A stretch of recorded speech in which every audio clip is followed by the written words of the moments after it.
हिंदी भाषा और व्याकरण के अंतर्गत आज हम पाँचवें भाग के साथ आपके समक्ष प्रस्तुत हैं। वर्णों का वर्गीकरण के पश्चात स्वरों व व्यंजनों का वर्गीकरण आज हम करेंगे। सर्वप्रथम स्वरों का वर्गीकरण। उच्चारण के कालमान समय के अनुसार स्वर वर्ण के दो भेद होते हैं। नंबर 1 ह्रस्व स्वर, नंबर 2 दीर्घ स्वर। स्वर वर्ण चिन्ह के संक्षिप्त प्रतीक को मात्रा कहते हैं। उच्चारण के कालमान को मात्रा कहते हैं और मात्रा का संबंध काल से है। पंडित कामता प्रसाद गुरु के अनुसार व्यंजनों के अनेक प्रकार के उच्चारणों को स्पष्ट करने के लिए जब उनके साथ स्वर का योग होता है तब स्वर का वास्तविक रूप जिसमें बदलता है उसे मात्रा कहते हैं। मात्राएं 3 हैं: ह्रस्व, दीर्घ, प्लुत। ह्रस्व से दीर्घ में दूना और प्लुत में तिगुना समय लगता है। संस्कृत में प्लुत का प्रचलन है परंतु हिंदी में ना के बराबर। व्यंजन में आधी मात्रा होती है। व्यंजन का संस्कृत नाम हल है। मात्राएं स्वर की ही होती है, व्यंजन की नहीं, क्योंकि व्यंजन तो स्वरों के ही सहारे बोले जाते हैं। जब स्वर व्यंजन में लगते हैं तब उनके 10 प्रकार के रूप होते हैं: आकार, हर्षीकार, दीर्घीकार, ह्रस्वकार, दीर्घुकार, एकार, ऐकार, ओकार, औकार।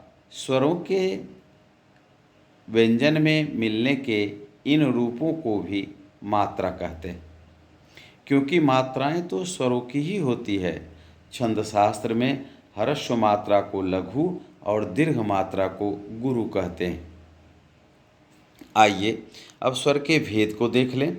स्वर के दो भेदों में से ह्रस्व स्वर उच्चारण के काल मान को मात्रा कहते हैं। जिस स्वर के उच्चारण में एक मात्रा लगती है उसे ह्रस्व स्वर कहते हैं।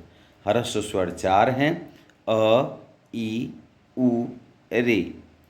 और दीर्घ स्वर जिस स्वर के उच्चारण में 2 मात्राएं लगती हैं उसे दीर्घ स्वर कहते हैं। दीर्घ स्वर 7 हैं: आ, दीर्घ ई, दीर्घ उ, ए, ऐ, ओ, औ। इस तरह से स्वर के दो भेदों को स्पष्ट किया गया। अब तीसरा जो प्लुत है, जिसका प्रचलन संस्कृत में अधिक और हिंदी में कम होता है, इसे भी हम जानें। प्लुत संस्कृत में प्लुत नाम से स्वरों का एक तीसरा भेद भी माना जाता है, पर हिंदी में इसका प्रयोग नहीं होता था। परंतु आजकल संगीत की पुस्तकों एवं कॉमिक्स की पुस्तकों आदि में इसका प्रयोग देखने को मिल रहा है। प्लुत का अर्थ है उछला हुआ। प्लुत में 3 मात्राएं होती हैं। इसका प्रयोग बहुधा दूर से पुकारने, रोने, गाने और चिल्लाने में होता है, जैसे ओम, ए, लड़के, राम रे, बाबा हो। छंद शास्त्र में ह्रस्व और दीर्घ के लिए क्रमशः लघु और गुरु शब्द का प्रयोग होता है। संकेत चिन्ह हैं लघु का और गुरु का। प्लुत के लिए 3 लिखे जाते हैं और कभी कभी गुरु के संकेत को दोहराया जाता है, यथा जैसे सा, रे, या फिर कॉमिक्स में देखेंगे आप लिखा रहता है धराम। अब ये सारे के सारे जो गुरु के संकेत चिन्हों को कई बार दोहराया जाता है, इससे प्लुत के उच्चारण में या प्लुत के लिए जो संकेत चिन्ह हैं उसमें सहयोग मिलता है। आइए आप 12 खड़ी को देखें। री की मात्रा को छोड़कर और अयोगवाह अंग अह को लेकर व्यंजनों के साथ सब स्वरों में मिलाप को 12 खड़ी कहते हैं। स्वर अथवा स्वरांत व्यंजन अक्षर कहलाते हैं। क हलंत क से लेकर क की 12 खड़ी हैं। क, क आकर का, क हर्षीकार की, क दीर्घीकार की, क हर्षुकार कु, क दीर्घुकार कु, क एकार के, क एकार कै, क उकार को, क उकार कौ, क अनुस्वार कंग, क विसर्ग क। छोटा ऊ यानी ह्रस्व ऊ और दीर्घ ऊ की मात्राएं जब रो में मिलती हैं तब उनका आकार कुछ निराला हो जाता है, जैसे रू। रू। रो के साथ री की मात्रा का संयोग व्यंजनों के समान होता है, जैसे र हलंत जो री के ऊपर रेफ लग जाएगा और इस तरह से इसका री होता है।